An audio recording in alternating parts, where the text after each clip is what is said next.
আমরা দেখছি যে কুষ্টিয়াতে এক জায়গায় সেখানে এক যুবক ব্রাজিল হেরে যাওয়ার কারণে সে আত্মহত্যা করছে, নিজে নিজে সে মারা গেছে।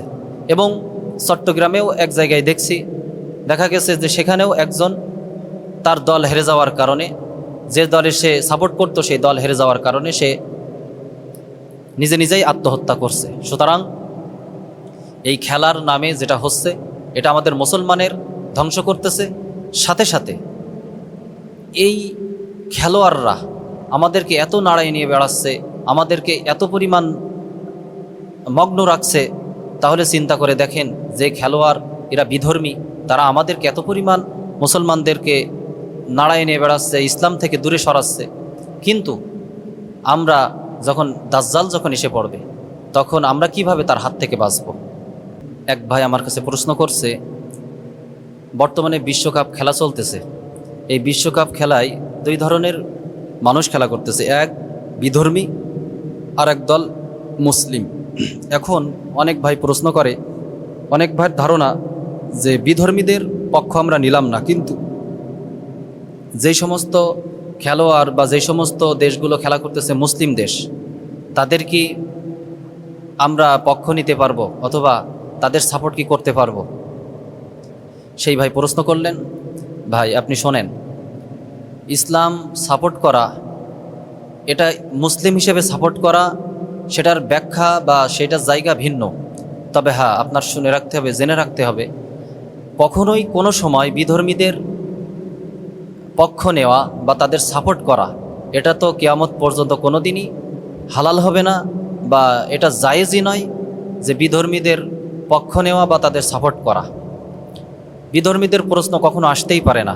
সেখানে খেলা হোক বা কোনো পণ্য হোক বা দেশ হোক বা তারা জাতি হোক, তাদের উৎসব হোক, কোনো কিছুই কোনো মুসলমানের সেটা সাপোর্ট করা বা সেটাকে ভালোবাসা বা সেটাকে মানুক আর নাম সেটাকে নিয়ে উদযাপন করা, আনন্দ করা, এটা কোনো মুসলমানের এটা কখনোই তার জন্য জায়েজ হবে না।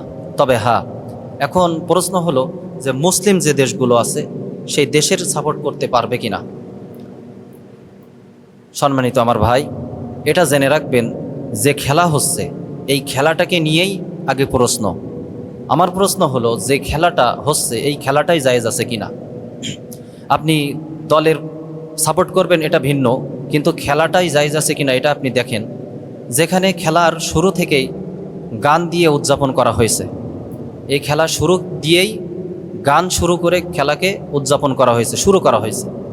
এবং এখানে বিভিন্ন রকমারি আড্ডা আছে, যে আড্ডার ভিতরে মদ খাওয়া হয়, যে আড্ডা নারী এবং পুরুষ অবাধে মিলামেশা হয়, যেখানে কোনো পর্দাপুশিদা বলতেই নেই চলে, বিভিন্ন রকমারি শার্ট গেঞ্জি পরে নারীরা পুরুষের অবাধে মিলামেশা হয়। এবং সেখানে জিনা করবার মতন, এমনও কি এবছর 2026 সালের এই বিশ্বকাপে শোনা গেছে যে একটা পতিতালয়েও সেখানে তাদের কাছে যে টাকা নিয়ে ভাড়া নিয়ে তাদের কাছে গিয়ে সময় কাটাবে, রাত কাটাবে, নাউজুবিল্লাহ, এই একটা পতিতালয়েও তাকে খুঁজে পাওয়া যাচ্ছে না, কারো সিট খালি নেই, সবাই বুক। তাহলে এমন জঘন্যতম একটা খেলা, যেটার বাহ্যিক দিক, যেটা চারিপাশ দিয়ে হারাম কাজ, এবং যে খেলাটা করা হচ্ছে এই খেলাটা বাজি দিয়ে খেলা, যার শেষ একটা জুয়া, যার শেষে একটা মেডেল আছে, এটা জন্যই খেলা হয় যেটা জুয়া। এই জুয়া খেলাটা সম্পূর্ণই তো আপনার হারাম।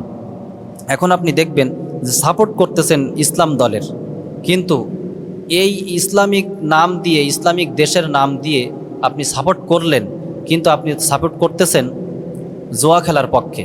আপনি সাপোর্ট করতেছেন যেই খেলাটা, সেই খেলাটা হলো হাঁটুর উপরে কাপড় ওঠায়ে সতর আগলা করে তারা খেলা করতেছে, এটাও আর একটা হারাম।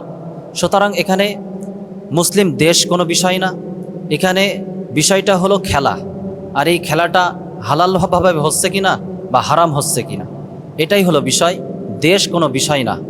যদি দেশ বিষয় হয় তাহলে আমরা দেখব কোরআন নিয়ে, দেশ বিষয় হলে আমরা দেখব হাদিস নিয়ে, দেশ বিষয় হলে আমরা দেখব আকীদা নিয়ে, তাওহীদ নিয়ে, আমরা আমল নিয়ে দেখব দেশের বিষয়, যে কোন দেশের আমরা সাপোর্ট করব, এটা আকিদা নিয়ে হতে পারে। তবে খেলা নিয়ে আমরা যদি দেশ দেখি, মুসলিম দেশ দেখি, আর এই দেশ দেখে যদি আমরা পক্ষ নেই, কখনো জায়েজ হবে না। কারণ খেলাটা সম্পূর্ণ নাজায়েজ খেলা, এবং এই খেলা যেটা আল্লাহ তাআলা শরীর চর্চার জন্য বলছেন, সেই শরীর চর্চার খেলা এটা না। আর শরীর চর্চার খেলা যেটা হবে সেটাই কখনো বাজি থাকবে না, এবং তার ভিতরে কোনো হারাম নিদর্শন থাকবে না। শরীর চর্চার জন্য আল্লাহ তাআলা বলছেন, তবে এই শরীর চর্চা সেই শরীর চর্চা না যার ভিতরে বাজি থাকে এবং হারাম কোনো কিছু হয়। এজন্য আমাদের খেলা এটা মুসলমানের কোনো বিষয়ই এখানে নাই। সুতরাং দেশকে সাপোর্ট করার নামে আমরা এই খেলাকে সাপোর্ট করতে পারি না। সুতরাং সম্পূর্ণ খেলাকেই বয়কট। এই খেলাকে কোনো সময় কোনো মুসলমান সাপোর্ট করতে পারে না। এবং যদি সেটাই হবে তাহলে আমাদের দেশের ওলামা একরাম, আমাদের বাংলাদেশের ওলামা একরাম, তারা সবাই হাদিস কোরআন জানেন এবং বোঝেন, তারা কেউ এর পক্ষ নেয়নি। সাথে সাথে শেখ আহমদুল্লাহ তিনিও বলছেন যে এতে যে খেলার ভিতরে যে টাকাগুলো ব্যয় করা হয় সম্পূর্ণ অনর্থক। তবে আমাদের দেশের ওলামা একরাম, আমরা আলেমরা, আমরা এটা নিয়ে কিছুই বুঝলাম না। আপনি অন্য ভিন্ন মতের মানুষ হয়ে আপনি সম্পূর্ণ ফতোয়া দিয়ে শিখে গেলেন যে এটার জায়েজ, ওটা জায়েজ, এটা এই তরিকায় জায়েজ, এটা খেলা, এটা একটা আনন্দর কারণে জায়েজ হবে। এটা উলামা একরামের থেকে আপনি কেমনে বেশি বুঝে গেলেন হাদিস কোরআন, যে আপনি নিজেই ফতোয়া দিচ্ছেন। আবার অনেক যুবক বলতেছে খেলার ভিতরে ধর্ম টানবেন না। যদি তাই না হবে তাহলে খেলা দেখতে দেখতে যুবকরা কেন আজকে ফজরের নামাজ পড়ে না?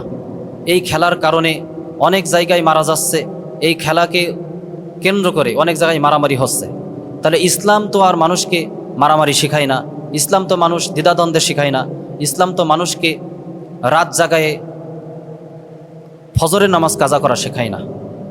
সুতরাং এই খেলা কোনো আনন্দের নামে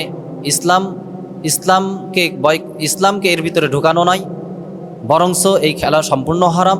সেটা ইসলামী দল হোক বা ইসলামী দেশ হোক, মুসলমানের দেশ হোক, অথবা ইহুদি নাসারার দেশ হোক, যেটাই হোক না কেন আপনি এই খেলার সমর্থন করতে পারবেন না। আমরা দেখছি যে কুষ্টিয়াতে এক জায়গায়, সেখানে এক যুবক ব্রাজিল হেরে যাওয়ার কারণে সে আত্মহত্যা করছে, নিজে সে মারা গেছে। এবং চট্টগ্রামেও এক জায়গায় দেখা গেছে যে সেখানেও একজন তার দল হেরে যাওয়ার কারণে, যে দলে সে সাপোর্ট করতো সেই দল হেরে যাওয়ার কারণে সে নিজেই আত্মহত্যা করছে। সুতরাং এই খেলার নামে যেটা হচ্ছে এটা আমাদের মুসলমানের ধ্বংস করতেছে। সাথে সাথে এই খেলোয়াড়রা আমাদেরকে এত নাড়াই নিয়ে বেড়াচ্ছে, আমাদেরকে এত পরিমাণ মগ্ন রাখছে। তাহলে চিন্তা করে দেখেন, যে খেলোয়াড় এরা বিধর্মী, তারা আমাদেরকে এত পরিমাণ মুসলমানদেরকে নাড়াই নিয়ে বেড়াচ্ছে, ইসলাম থেকে দূরে সরাচ্ছে। কিন্তু আমরা যখন দাজ্জাল এসে পড়বে, তখন আমরা কিভাবে তার হাত থেকে বাঁচব, তার ফিতনা থেকে কিভাবে বাঁচব, এবং তার যে ধোঁকাগুলো আছে, তার যে ফিতনাগুলো আছে, তার যে ক্ষমতাগুলো আছে, এর হাত থেকে আমরা কেমনে বাঁচব? এজন্য যুবক ভাইরা, আপনার আকীদা ঠিক করুন, আমল ঠিক করুন এবং ঈমান ঠিক করুন। সাথে সাথে আপনি 5 ওয়াক্ত নামাজের হাজির হয়ে 5 ওয়াক্ত নামাজ আদায় করুন এবং উলামা একরামের সাথেই সময় কাটান এবং হাদিস এবং কোরআন পড়ুন। সঠিক দিন জানুন এবং বুঝুন। আবেগে দিন চলে না, আবেগের নাম ইসলাম না, এবং আবেগ দিয়ে কখনো ইসলাম চালানো যায় না।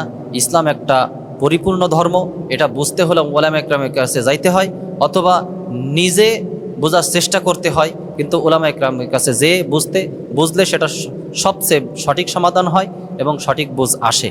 আল্লাহ তাআলা আমাদের সকলকে এই খেলা নিয়ে এবং এই সমস্ত খেলার নামে ধোঁকাবাজি, এর থেকে আল্লাহ তাআলা আমাদেরকে বাঁচার তৌফিক দান করুক। আমিন।